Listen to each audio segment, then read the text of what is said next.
I want to talk to you about salt. Now, salt is something that historically, at one point for the Europeans, they had trouble getting it. I think they didn't know how to produce it, of course. So they would trade for gold with the Africans. And the Africans made lots and lots of money. Sorry, it's 90 plus day today. And so yeah, it was for a while there. It was really, really expensive. I guess eventually they figured it out. But yeah, until then, the Africans really were fortunate. So you do have to have this. This is one of the compounds that allows you to sweat. It also holds other functions like keeping water in you. Because the more salt you have in you, the more water you retain. And that means you weigh more. And that's called water weight. Now, it doesn't matter whether it's sea salt or Himalayan salt or table salt or no salt. It doesn't matter if it's this, MSG. It doesn't matter if it's baking soda. All of these have one thing in common. They have something in them that we need, but we cannot have too much of. In fact, for that matter, you can't have too much of this either. In this case, you have too much of this, you get a heart attack. Because calcium is one of the things in your muscles that help your muscles to expand and contract. I think it's contract specifically, I forget. You can check on the Institute of Human Anatomy's YouTube channel. They've got great videos about that kind of stuff. And they did a video mentioning the effect of calcium. Now, in the case of no salt and other brands that are sodium free, but still contain a salt alternative, in this case potassium chloride, the risk is potassium can kill you if you get too much. So you definitely do not want to use too much. Now, some people complain that this tastes bitter. I've had it. I use it, carefully, but I use it and I do not notice any bitterness. Then there is the monosodium glutamate, which is famously known as MSG in America, even though it was not invented by accident. It's everybody, if anybody has heard of accident, they think of MSG. But the truth of it is, MSG was produced by a Japanese man because he loved the flavor of the soup that his wife would make for him, and he wanted that sweet and salty flavor, which essentially is what MSG is. Some sugar, a certain type of sugar, and salt put together. The nicest thing about this is it contains less sodium per spoon than this. So that makes it a lot safer if you are restricted in your sodium intake. You're safer with this than you are with this. Now, don't go crazy on this, because you get enough, you're going to have the same amount of sodium as you are going to have with regular salt of any kind. Then there's this stuff again. Now, the problem is this is also full of sodium, and this and baking powder are both full of sodium. So when you are looking at cakes and cookies and muffins and pies and bread and cupcakes and all of those things, not to mention other things that like Rally's French fries and some other things, they use baking soda and or baking powder, and there's tons of sodium in this stuff. Like 1/8 of a teaspoon of baking powder contains 60 milligrams of sodium. So you do 60 times 8 is 48. So that's 480 milligrams of sodium in 1 teaspoon of this stuff. Now, when it comes to baking soda, it's 160 milligrams per 1/8 of a teaspoon. So that's more than double what this has got as far as sodium. So much worse. 160 times 8, you do the math. I'm not going to do it. The point is here, okay? Too much sodium is bad. Now, just like sugar, salt is transmitted through your body to everywhere, so you can sweat and you can retain water and stuff like that through your bloodstream. Yes, through your bloodstream. It is extracted from your body by your kidneys, and your kidneys are purifying liquid in your blood carries waste, right? So it's clearing it out as fast as it can. But there's a limit to how much it can remove at any given time. Now, if you eat a slow, steady amount of sodium throughout the day, you're never going to get a spike that's big enough to cause problems, theoretically. And please keep in mind, I'm not a medical professional. I've just done a lot of research for my own benefit, and I'm sharing it with everybody else.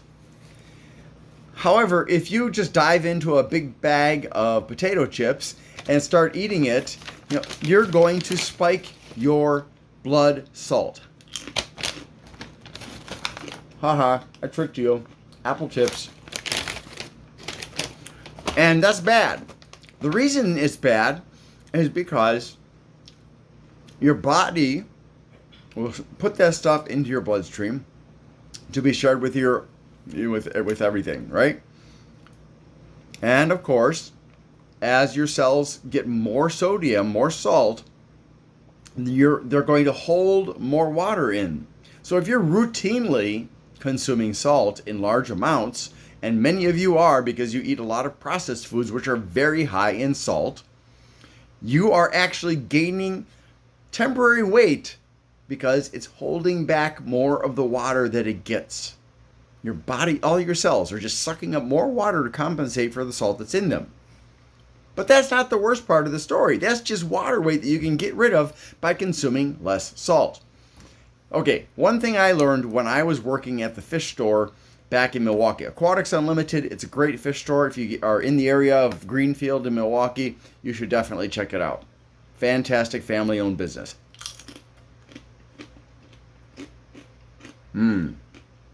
Apple chips. So I want you to imagine you take a scoop of water and you put it in a salinity meter, which is a very simple thing. It's basically a rectangle, a three-dimensional rectangle, and it's got this plastic thing that raises depending on how much salt is in the water.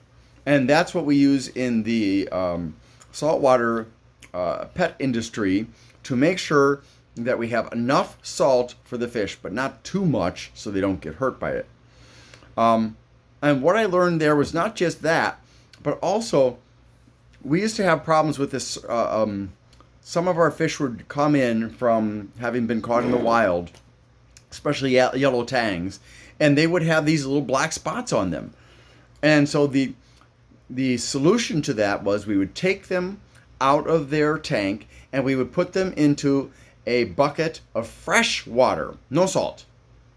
Now, you leave them in there long enough, they're going to die because all the salt is being pulled out through diffusion and osmosis out of their body, out of all their cells, and they'll just die. But you only leave it in there long enough until you see that the fish is starting to kind of get a little pale and it's kind of listing to one side, and then you take it and put it back in the salt water. It's good as new, and all of the parasites, those little black dots, are dead and they're in the bucket. So you don't have to worry about it anymore. So there's that. Also, when I was a kid, I remember one time I was swimming in the river with my dad and my sister, I think, and we had a canoe, and I was in and out of the river having fun. And I got out of the river at the campground, and I saw there was a leech on my leg. So I was like, "Urgh." Something like that anyways. And I went to the dining hall, and I got salt. And I took that salt, and I poured it on the leech. It utterly destroyed that leech. All the liquid in the leech was sucked out by the salt, and the leech died very, very quickly. That is an important lesson, and I'll tell you why. Because when you consume so much salt that it gets above the reasonable range of salinity in the blood, and I'm not sure what that would be, what happens is the salt starts to damage the cells lining your blood vessels, the arteries and veins. And those are called endothelial cells. That's really bad. Now, I want to just graphically demonstrate for you what I'm talking about here. I took a piece of cooked pasta, and on one side, I added a bunch of salt to it, and on the other side, I left it alone. And you can see, here's the side. Whoops. Oh, no, no, no, no. Don't run away. There's the side that did not have any salt on it. And here's the side that did. Now, I know it's a little bit hard to see, so I'm going to turn the camera so you can hopefully see this. So again, on the left there is the salt encrusted side. It has shrunk down significantly, and the other side is about twice its size.